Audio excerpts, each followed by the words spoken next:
What's going on, guys? We're here with another episode of the Redshirts podcast with Isaiah Man and Jace Posey. Jace, how you doing today? I'm doing good. How are you? I'm good, man. It's been a minute since you got on the last episode, so just kind of give you guys an update.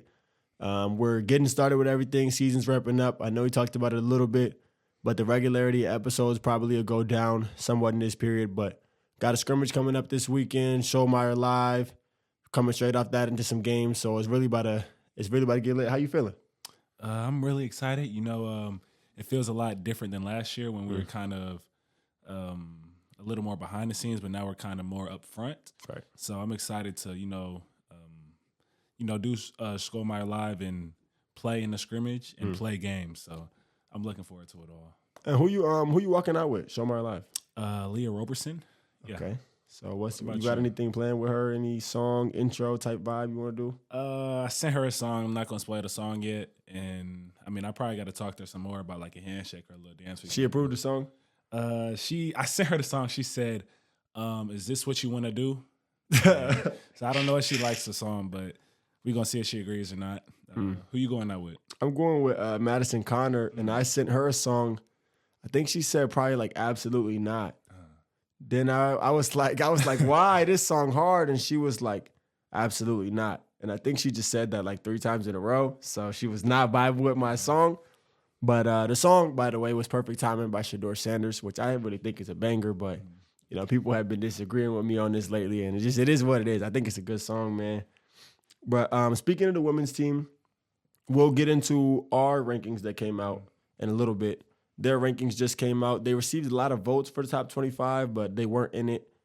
I don't necessarily agree with that, but what's your opinion on it? Yeah, I don't agree with that.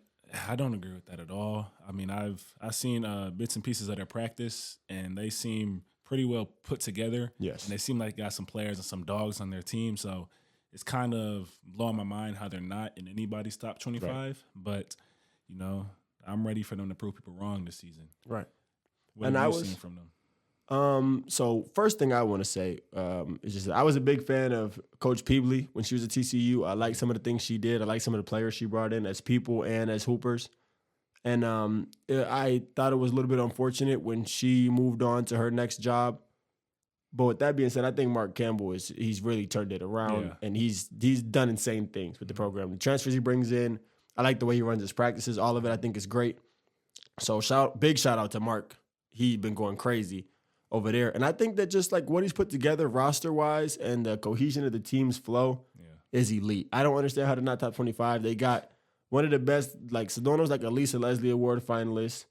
I don't even need to say anything about Haley Van Lith. Like, y'all know what it is. And I feel like a lot of the other players that are lesser known, like a Madison Connor, I think she's one of the best guards in the country. So I think it'll just be a matter of time. They're playing South Carolina. They want the smoke. So I'm looking forward to it. Now, getting back to our rankings that came out, I saw the AP Top 25 as well as the Ken Palm. I know the Ken Palm kind of maybe less popular, but has a little bit more pull. And the Big 12 has 8 teams on the Ken Palm. It's 8, right? I believe so. Yeah, so 8 teams on the Ken Palm Top 25. They didn't have us on it, whatever. Y'all still tripping on us. But I think that's great, though, for the conference. Yeah, for sure. It shows where the Big 12 is at. In practice, Dixon likes to say a lot that the Big 12 is the second best league in the world behind the NBA. So, we're in that league, and we're ready to play against these teams. Yes. And I love that he speaks so highly of the conference because, just you see what it is. Like, there were random talks about, like, a team like UConn joining the Big 12.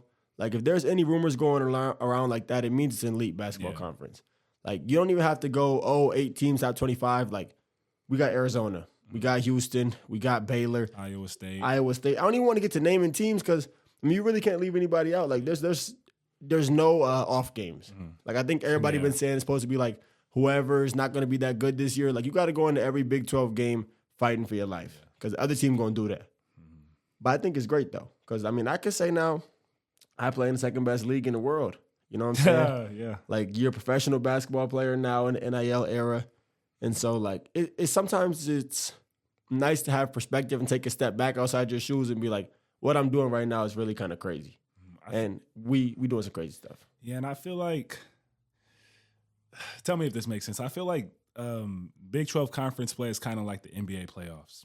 I feel like I agree with that. I think, like as you said, like every game matters, and like you get no games off. You really got to show up and have your best day, and if you don't, you're gonna lose, and that's really gonna hurt your record. And I think it's just the intensity too. Like in the NBA, the regular season games, obviously, guys got to take care of their body. You're playing 82 games. They're not necessarily playing their hardest the whole game, but by playoff time, they are. And like, dudes selling out every second of the game, just grinding. So I love that. I feel like I'm a grinder. You know what I'm saying? That's the way I play basketball. That's the way you play, and that's the way a lot of our guys play this year. And so I think we got a group that's built for the 12, I agree. which is important because the 12 is built. Yeah. We back after a quick wardrobe change. It's very hot in here, and I'm just kind of a sweaty dude. So, you know, I had to take off the hoodie, take the beanie off. I don't know what I was really thinking walking in here. But, yeah. So, as far as somebody who's hot right now, though, like me, TCU volleyball. They've been going crazy. How you feel about them right now? I feel great about them. I ain't gonna lie. I feel really great about them, and it's very exciting to see. Being at the home games and getting a bit of that atmosphere is very. I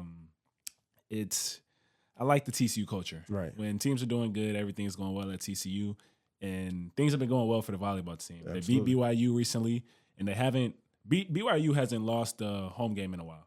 They haven't. The TCU took a home game from them, and they're playing Texas Tech tonight. So good luck to them, and go Frogs. When you guys see this episode, they will have won that game against Texas Tech, most likely. So shout out to them. They've been going strong. I love everything I'm seeing, and I just love like being a redshirt last year.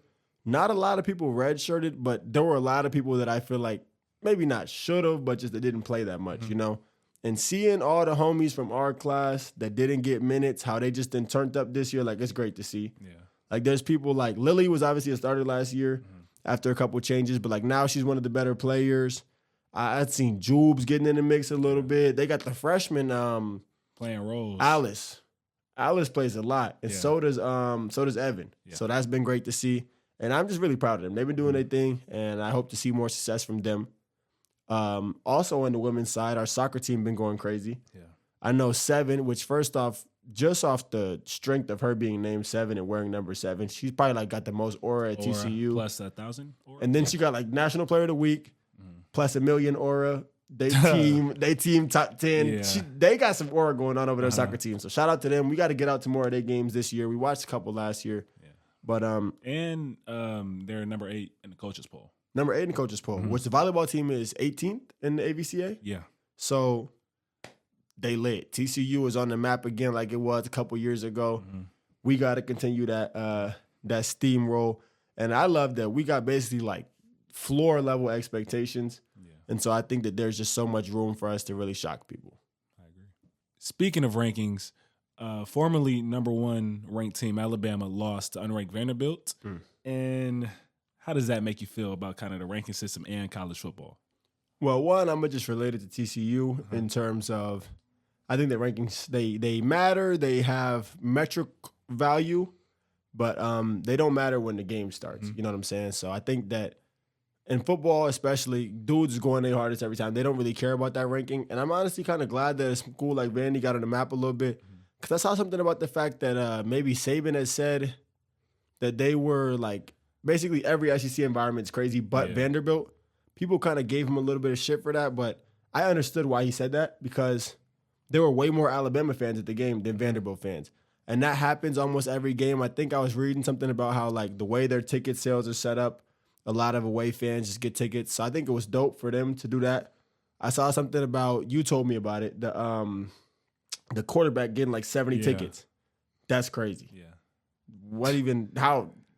You got to explain that a little more. I don't even get that. I don't even know, but kind of how we get a certain amount of tickets to give the family and friends to come to our games. 4. He requested like 70 and got them. Yeah, but his people came and he put on for his people, and they probably stormed the field, took the goalpost to the river. Oh, that was crazy. They did that. That's insane too. Yeah. Which I wish basketball teams was like. I mean, I know you took can't the do goal. this, but like ripping goals off and shit. That'd be crazy. Nah.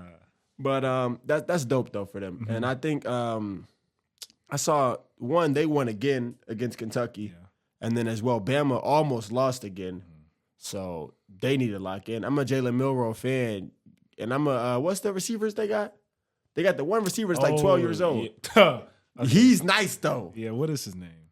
Williams? I should know this. Williams. Yeah, Ryan Williams. I Ryan pulled that out Williams. the back of the brain. Good Ryan job. Williams is a dog. Shout out to him. Milrow a dog. They whole team nice. It's Bama. So I need them to lock in because I want, with this new 12-team playoff, teams like Bama, teams like Ohio State, they got to be in there. And I want like a Boise State or something in there too, just so they could, show maybe if they got the ability to win. But I need Bama to lock in. I agree. You got any other teams? I mean, obviously, bleed purple. We TCU down to the core. But anybody else you kind of rooting for in the college football? I'm going to have to root with Colorado. Shout out 100%. Shadur. Shout out Travis Hunter. Shout out Coach Prime. They told me bust out my AP. Perfect timing. Okay. Back to what I was saying.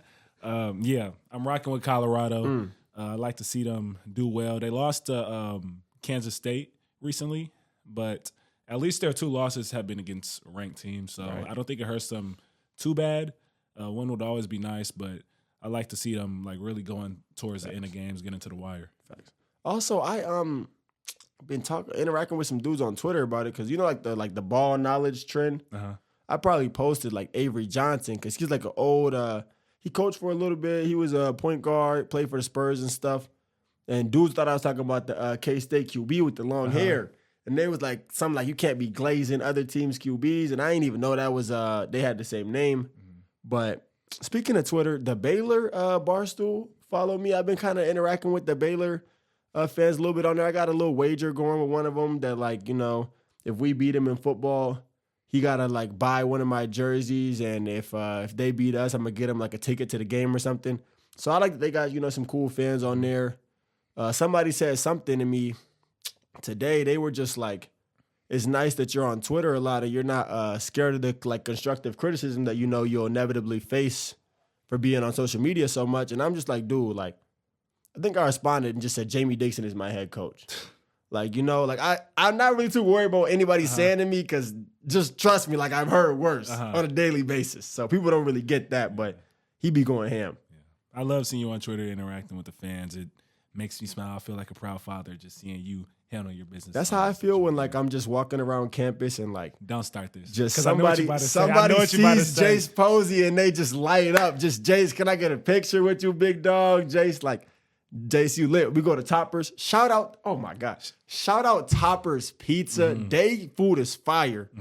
And I'm walking in there and they like, yeah, you Jace Posey, you don't even got to worry about paying for They didn't say nothing. that, Like, but you the he king, bro. he said it's on us, it's on the house. He shook both of our hands and we walked out with a pizza. We did walk out with Great it. man. I'm gonna get your name Amazing next pizza. time. Facts. And we hope to see you at some of the games. Shout out Toppers. We don't even hope to see you at some of the games. We're going to make sure you at some of the games, my dog. We're going to get you right. And before we switch topics, I want to talk about how we were at Kroger. Tell me what happened at Kroger that day. Okay. Tell me. If we're going to talk about Jace Posey on campus, we got to talk about Isaiah. Okay, so if you're going to do this, I'm going to do this too. We're not going too far. We're talking about Kroger, though. All right. I was in Kroger with Jace, and I saw a kid who happened to recognize me and talked to him and his mother for a little bit just about like TCU basketball and stuff. And I actually told him, he got my Instagram. His account kind of weird though. But I mean, whatever. He's a little kid. But he got my Instagram and I was like, look, bro, if you want to go to a game, I'm going to hook you up one of these days. So hopefully, we get him out to a game, take a picture with him, whatever. But that was cool. And it was nice to have one of those moments that you just have so often.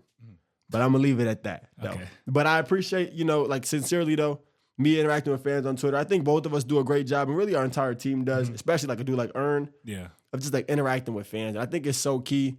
Like if you want somebody to really be a ride or die fan that's gonna root for you no matter what, you gotta interact with them and create that relationship. Like how when we go to the when we do the volunteer hours, go to the schools, like Earn's very good with kids. He is. He's good. He's kind of a man of the people. I wouldn't even say kind of. Earn is really like, I like his ability to reach a lot of people. He does that very effectively. We got a lot of guys who are a little bit more introverted on our team, just kind of stay to themselves, popular loner, whatever type dude. But he's the popular social guy, which I think that you and I are a little bit as well. And it's nice to have that core of TCU first type of E-man type dudes. Yeah. Because I was talking to my dad about that today. Like, he's the biggest TCU ambassador of all time. Shout out to him, obviously, for the work he's doing, trying to get into the like an official roster spot as well. That process is insane. So best of luck to him during that. So my way of being a TCU ambassador right now, I kind of want to highlight an event I saw today on campus. It was the I think it's a pride picnic is what the official name was of it. They had some rainbow flags and balloons and stuff. I probably post something about it on Twitter, and, just putting it on Twitter is going to allow people to say whatever about it. But I think it was a really nice event. I love the inclusivity that our school has been leaning towards as a private PWI with like 99% white kids, because I feel like as they go towards more racial inclusive stuff and, gender differences, LGBTQ community, whatever, it's just going to make the space better. So shout out to TCU for that. Jace, you got any shout outs you want to do? I want to give a shout out to our medical staff. Matt Harrell, Mackenzie, Michaela, and AB. Shout out to y'all. Facts. Michaela and AB new. They've been doing a great job off the rip, though. Sure. And Mackenzie and Matt, they doing their thing every day. Shout out to them. I also wanted to shout out to, just the women's team again, but I think Agnes has been playing really well. We watched a couple practices. She looks like a threat getting downhill. She guarding, playing hard like she did last year. So shout out to her. Facts. The board, she be on the glass. She's a dog. She's a dog. She can take that title of just I am a dog, because I have never seen her not playing hard. In fact, there were some games last year I was like, hold on, y'all got to bring the energy up. They get into the zone, get a little stagnant. She like, hey, let's go. So I'm all for that. I was talking to a girl on their team, and they were like, it was a good thing. She said, she was like if you're guarding Agnes, like you never want to guard Agnes. Like she's always gonna crash. She's always gonna do what she's supposed to. For sure. You don't want to guard her, and I think that's somebody you want on your team. I think when you're doing everything you're supposed to, you force the person on the opposite team to also do everything they're supposed to, and most people just know they're not trying to do that. Yeah. I mean, like there's a lot that goes into this sport, as you know, and people don't be ready for that. Continuing with the women's sports teams, Melanie Parra just got her 150th ace, which is absolutely insane. Yeah. She's probably going to go down as like one of the best like serve artist type of players of all time, because her serves be going crazy. Yeah. And I'm excited for her to continue leading the team. She's been just going crazy all year. TCU legend. TCU legend. For real. She might be the greatest volleyball player we probably ever had at the school. So shout out to her. She putting on for Mexico as well. Her family always repping. They be playing like the songs for her and all the flags, that. Yeah. All that. So that's fire. And I think that's a good place to wrap up. Shouting out to Melanie Parr and just kind of continuing to build the legacy of TCU athletics. So thank you guys for tuning in to another episode of the Redshirt Podcast, and we hope to see you again soon. We'll see y'all soon.